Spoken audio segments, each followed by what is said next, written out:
Okay, this is verse 34. And said, where have ye laid him? They said unto him, Lord, come and see. Yeshaya wept.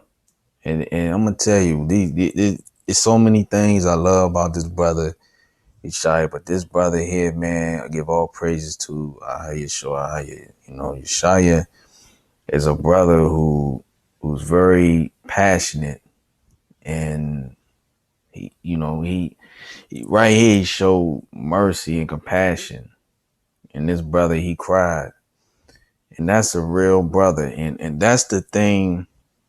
What our brothers and sisters gotta understand.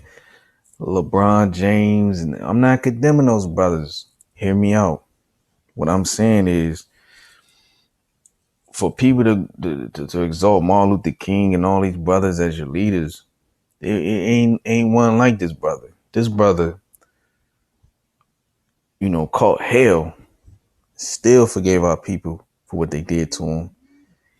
And the beautiful thing about this brother showed compassion. He wept, and this brother never sinned, and he told, don't call me good, but the Father. So that show you that's a very humble brother right there.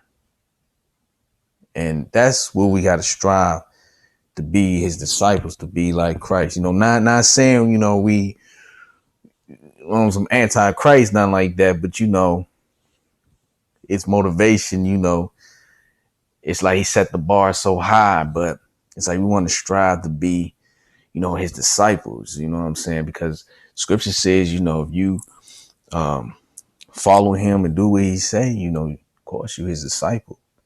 So, and the truth shall set us free.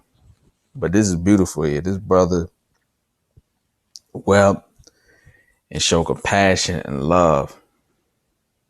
That's beautiful. In this society, people out here ain't gonna be like that.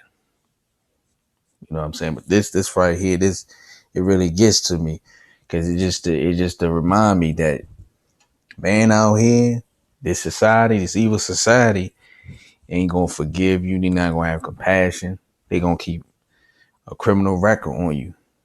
But this brother here came to redeem us through his bloodshed. That's love. That's beautiful. All praises to the Most High for that. But this verse 36. Then said the Jews, behold, how he loved them. Verse 37. And some of them said, could not this man which opened the eyes of the blind have caused that even this man should not have died? See how they tempted Yeshaya? And we got that today. And we need to stop doing that too. We need to stop tempting the Most High. We need to stop tempting our brothers and sisters, man. We got to stop doing that. Jake loves to start drama, love to instigate, love to get stuff started.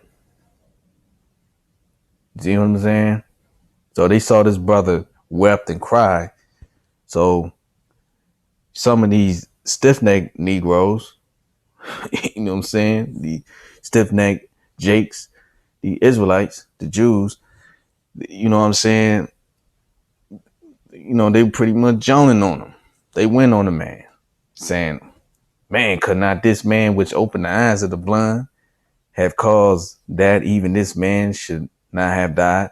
So they doubting this brother already. But Martha, she believed in him.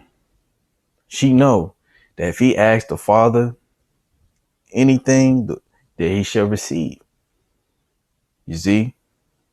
But you got our people today, when you tell them, oh, sister, oh, brother, put your faith in the Most High hands and he will get you through. Well, can God drop me $500,000 right now? That's tempting the Lord. You know what I'm saying?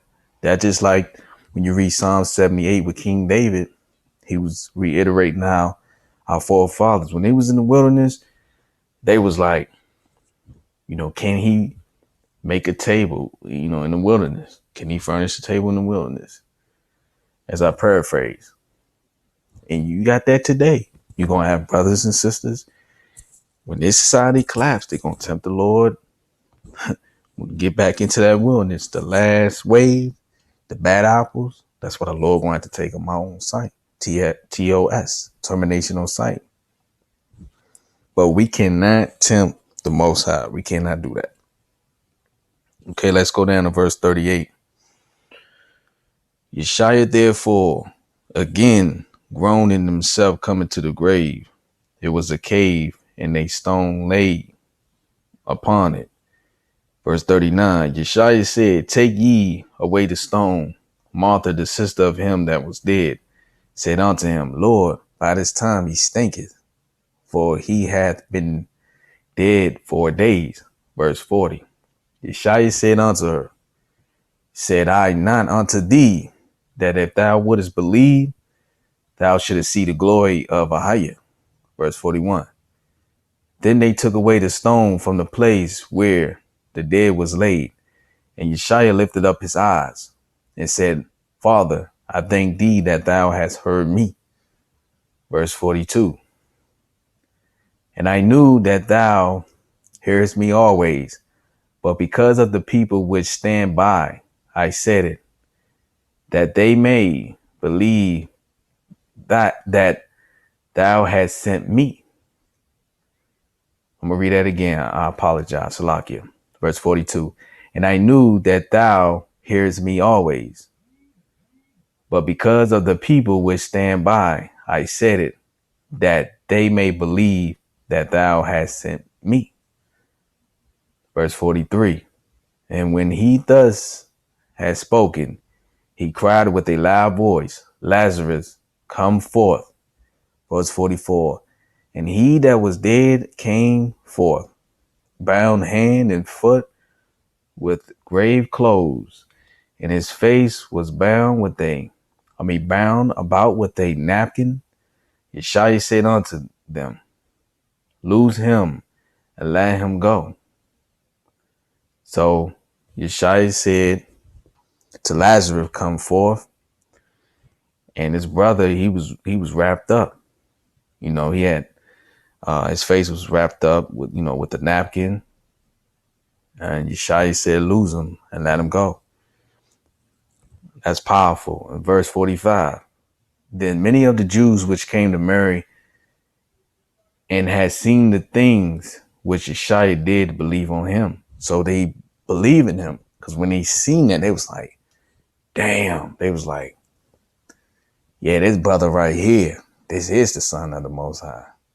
But it took for that miracle in order to open our brothers and sisters' eyes at that time.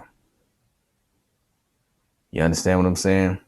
Because our people have a hard time believing. It's like, I gotta see it. You gotta show me. But signs around us all the time. Okay, now let's jump down to Hebrews 9:27. And as it is appointed unto men once to die, but after this, the judgment. So in those 4 days, where did Lazarus' soul went to? Okay, let's go down to Luke 16, verse 19 to 31.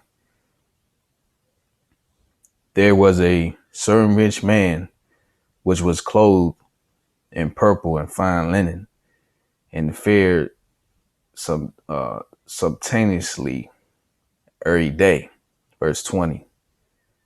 And there was a certain beggar named Lazarus, which was laid at his gate, full of sores. Verse 21. And desiring to be fed with the crumbs which fell from the rich man's table. Moreover, the dogs came and licked his sores. Verse 22. And it came to pass that the beggar died and was carried by the angels into Abraham's bosom. The rich man also died and was buried. Verse 23. And in hell he lifted up his eyes, being in torments, and seeth Abraham afar off, and Lazarus in his bosom. Salakia. And as you see the picture right here, you see the place of torment, you see the bosom. You see that?